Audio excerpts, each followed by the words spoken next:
Pernahkah kamu mendengar argumen seperti ini? Kalau Yesus bilang tak ada batu tersisa, kenapa tembok di Temple Mount masih berdiri sampai sekarang? Jawabannya ternyata sederhana, tapi sering disalahpahami. Kuncinya ada pada perbedaan antara tembok penahan platform dan bangunan kuil yang berdiri di atasnya. Dalam video ini, kita akan menelusuri bukti arkeologi yang bisa dilihat dengan mata kepala sendiri, tanpa sensasi, tanpa keberpihakan, untuk menjawab satu pertanyaan besar, di mana sebenarnya letak asli Bait Suci.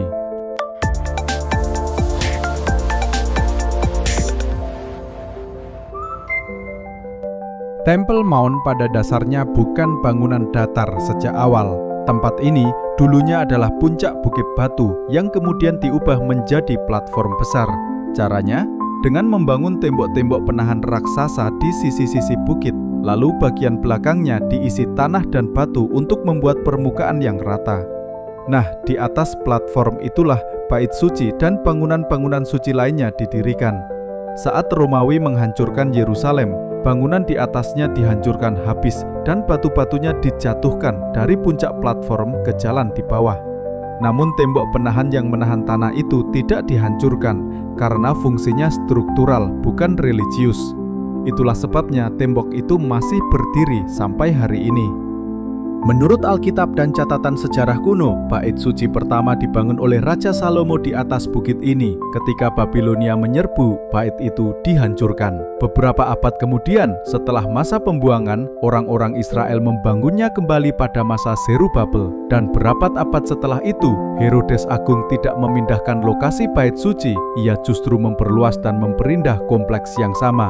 Bukti fisiknya masih bisa kita lihat hingga sekarang. Di sisi barat dan selatan Temple Mount, ada barisan batu raksasa dengan sambungan halus yang menjadi ciri khas gaya arsitektur Herodian. Ada juga satu garis sambungan yang terkenal, sebuah seam di dinding batu. Bagian selatannya merupakan hasil perluasan Herodes, sedangkan ke utara terdapat lapisan yang lebih tua, kemungkinan peninggalan masa sebelumnya. Di bagian selatan kompleks, ditemukan pula tangga besar yang dulunya menjadi akses utama menuju area Bait Suci. Beberapa anak tangga di sana masih orisinal dari masa Herodes, sementara sebagian lainnya sudah direstorasi untuk menunjukkan bentuk aslinya. Dan di kaki dinding, terdapat tumpukan batu besar, sisa bangunan yang dijatuhkan oleh pasukan Romawi pada tahun 70 Masehi. Batu-batu ini menimpa jalan Romawi di bawahnya, meninggalkan retakan dan lubang akibat benturan keras. Pemandangan itu adalah bukti fisik bahwa yang diruntuhkan adalah bangunan di atas platform, sementara tembok penahan tetap tegak. Seringkali orang salah menafsirkan kalimat "tidak ada satu batu pun yang dibiarkan di atas batu yang lain". Kalimat itu bukan berarti seluruh struktur, termasuk tembok penahan, harus hilang total. Kalimat itu mengacu pada bangunan-bangunan megah di atas platform, bangunan yang dibicarakan para murid ketika mereka mengagumi keindahan Bait Suci. Jadi yang dihancurkan adalah bangunan di atas platform, bukan tembok pendukung di bawahnya.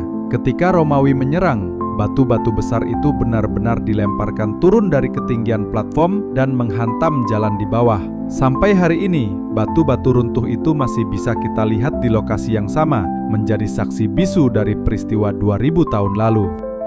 Lalu muncul pertanyaan lain, kalau tempat ini begitu penting, kenapa arkeolog tidak menggali langsung di atas Temple Mount? Jawabannya adalah karena sensitivitas keagamaan dan politik. Wilayah ini suci bagi 3 agama besar dunia, sehingga penggalian di atasnya bisa memicu konflik besar. Sebagai gantinya, penelitian dilakukan di sekitar Temple Mount, di area barat, selatan, serta wilayah kota Daud yang berada di lereng bukit bagian selatan. Dari area-area itulah para arkeolog menemukan potongan-potongan bukti yang membantu kita memahami sejarah kompleks ini tanpa harus menyentuh bagian paling sensitifnya. Semua temuan ini saling melengkapi seperti potongan puzzle. Garis sambungan Herodes menunjukkan bahwa proyeknya hanyalah perluasan dari struktur yang sudah ada, bukan pembangunan di tempat baru. Tangga dan jalur masuk menggambarkan arah sirkulasi peziarah menuju bangunan di atas platform sesuai dengan deskripsi historis. Tumpukan batu di jalan Romawi membuktikan bahwa bangunan di atas platform memang diruntuhkan dan dijatuhkan ke bawah sesuai catatan sejarah.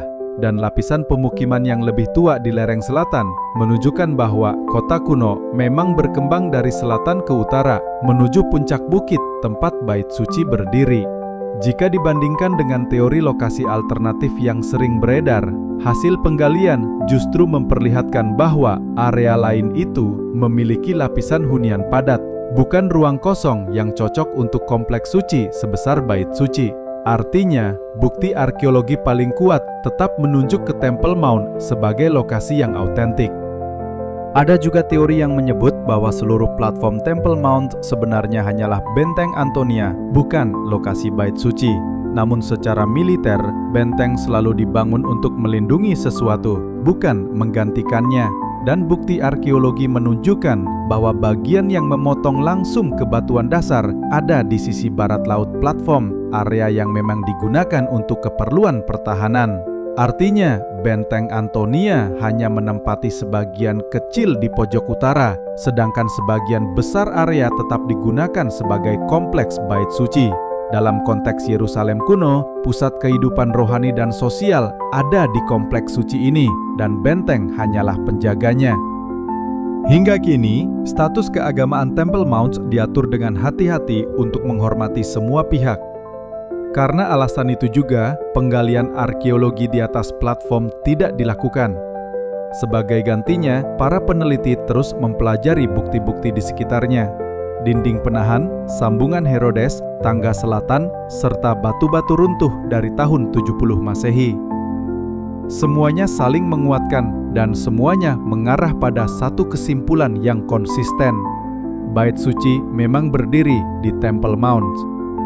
Ketika kita memahami perbedaan antara platform dan bangunan, banyak kebingungan langsung hilang. Bangunan-bangunan di atas platform memang dihancurkan dan dijatuhkan, sedangkan struktur penahan tanah tetap bertahan. Itulah sebabnya sebagian dindingnya masih bisa kita lihat hingga hari ini.